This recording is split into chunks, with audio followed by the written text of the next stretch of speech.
એક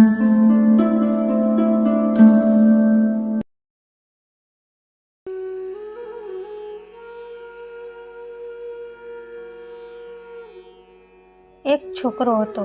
તે પોતાના પિતાને ખૂબ પ્રેમ કરતો હતો. તેના પિતા તેના માટે હીરો હતા અને પ્રેરણા સ્ત્રોત પણ.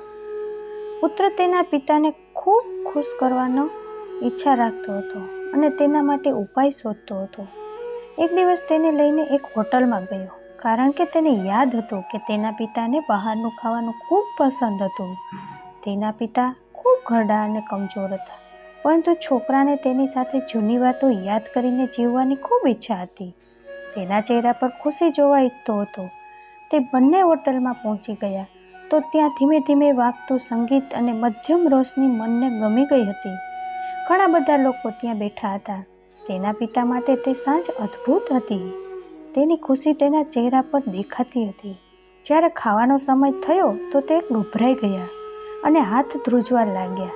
હાથ ધ્રુજવાના કારણે ખાવાનું તેના કપડા પર પડવા લાગ્યું. તે ખૂબ જ શરમાઈ ગયા. ત્યારે તેના હાથમાંથી ચમચી જોરથી અવાજ કરતી નીચે પડી ગઈ.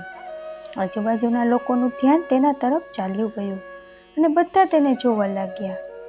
અને તેને જોતા હતા ત્યાં તરત જ તેનો છોકરો ઊભો થયો, કંઈ પણ બોલ્યો નહીં અને ચૂપચાપ તેના પિતાજી પાસે ગયો અને મોઢું સાફ કર્યું. તેના કપડાં પણ સાફ કર્યા.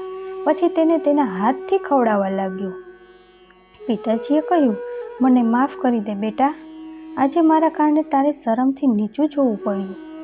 છોકરો ત્યારે બોલ્યો, કેમ પિતાજી? જ્યારે હું નાનો હતો ત્યારે બધું જ ખાવાનું ઢોળતો હતો, ત્યારે તમને શરમ નહોતી લાગતી? ત્યારે પિતાનો ચહેરો આનંદથી ખીલી ગયો. ત્યાં બેસેલા બધા લોકો તેને જ જોતા હતા. બિલ ચૂકવીને જ્યારે તે પાછા જતા હતા ત્યારે પાછળ ઊભેલા એક સજ્જને કહ્યું, તમે કંઈક ભૂલી જાઓ છો. ત્યારે તેના પુત્રએ ખિસ્સામાં હાથ નાખીને જોયું તો કે ના, હું કંઈ જ ભૂલી ગયો નથી. સજ્જને ફરીથી કહ્યું, તમે કંઈક ભૂલીને જાઓ છો. અહીં બેઠેલા દરેક પિતા માટે એક આશા અને એક દીકરા માટે પાઠ શીખવીને જાઓ છો.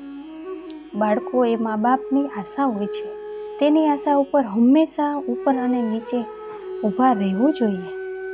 એક તે જ હોય છે જેની શિખામણ આપણને ખતરાથી બચાવે છે અને એક દુઆ હંમેશા આપણી ઉપર એક કવચની જેમ રક્ષા કરે છે. શું ઘણું જ કહ્યું છે કોઈકે કે જે લોકો સન્માન પોતાના વડીલોના કરે છે, સફળતાની દુનિયામાં અવાજ તે જ લોકો કરે છે. વડીલોની શિખામણ જે માનતા નથી તેને હજારો ઠોકરો ખાવી પડે છે. મિત્રો, ફરીથી મળીશું મિત્રો આવતા વિડીયોમાં. ત્યાં સુધી તમારું ધ્યાન રાખજો, હસતા રહેજો અને ખુશ રહેજો. તમારી આજુબાજુમાં બધાને હસાવતા રહેજો.